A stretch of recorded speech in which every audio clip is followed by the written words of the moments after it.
Hey, how's it going? I'm Josh from 91 Tech. On this channel, I've been very candid with all of you about my purchase and use of the iPhone X. I am not somebody who typically jumps onto the newest thing, and especially not somebody who buys it at full price. As an example, I just recently purchased a used MacBook Pro from 2012. Going for top-of-the-line tech has never been my forte, because frankly, I'm kind of a cheap person. I'll be honest. But I did decide to splurge a little and buy the iPhone X for the full retail price off contract for $1,000. Although it was a little bit closer to $1,500 Canadian for me, with the absurdly high tax rate from where I live as well as the awful exchange rate. A few months ago I did a video on whether or not it was worth buying for me, and I liked the way that video turned out. But I wanted to go a little bit more in depth and talk about life with the iPhone X and how it has changed my perspective on the smartphone landscape, as well as whether or not I actually recommend you buy it. $1,000 was a lot of money at release, and now we're 6 months down the line. So is the X still worth that amount of money? If you've seen the thumbnail,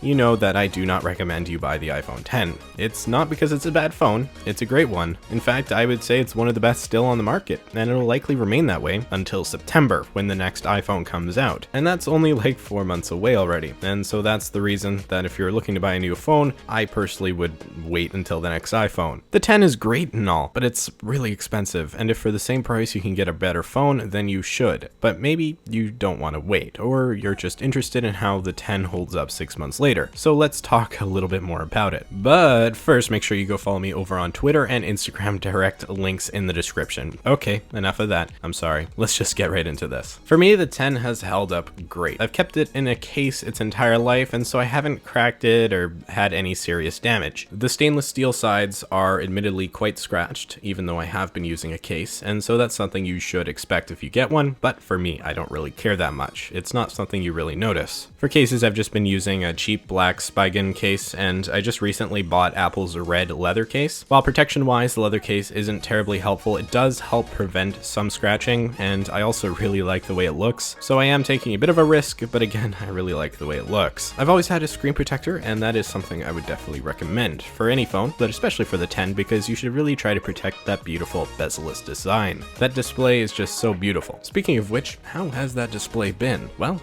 awesome. I don't even notice it a whole lot anymore because I've been so accustomed to it, and when I say notice it, I mean like the fact that it goes edge to edge, and I think the fact that I'm taking it for granted already is awesome. OLED makes me wonder why Apple didn't change over to it years ago. It's so much better having true blacks and more vibrant colors. I still like the display best out of any smartphone I played around with, including the Galaxy S9, and while that might consider a biased opinion, I would just argue that it's just kind of subjective. I don't like the way colors looks on Samsung screens. They seem oversaturated to me and not accurate to real life, but hey, that might just be me. And to be fair, Samsung did make the screen for the iPhone X, although it definitely looks different from their actual phones. The notch is there, but I don't really care anymore. It was a bit jarring at first, but within a couple weeks it just faded to the back of my mind and then eventually disappeared altogether. The only time I ever notice it is when streaming video from Netflix or YouTube or whatever, and I usually just end up dealing with the black bars because the notch is a bit intrusive when watching something. Other than that, I could care less that the notch is there. When it comes to daily life and going through apps, browsing the internet, and whatever, it works amazingly well. It's crazy fast, and while the new gesture system might seem intimidating at first, it isn't really a big deal, and now I actually much prefer it over a home button. It's fast, easy, and feels like the future. The camera is something that I feel has always been really underrated. All the hype has gone to the Pixel 2 XL, but for me, the X takes stunning photos. It can also film 4K at 60 FPS, which is insane, and so I really have no complaints. The Pixel 2 XL might take slightly better photos, but it is lacking the secondary telephoto lens that the X has, which allows you to zoom in 2 times without any significant drop in quality. It's a great system and is super convenient when taking pictures. In fact, I wouldn't be surprised if I've taken more pictures with the telephoto lens than without.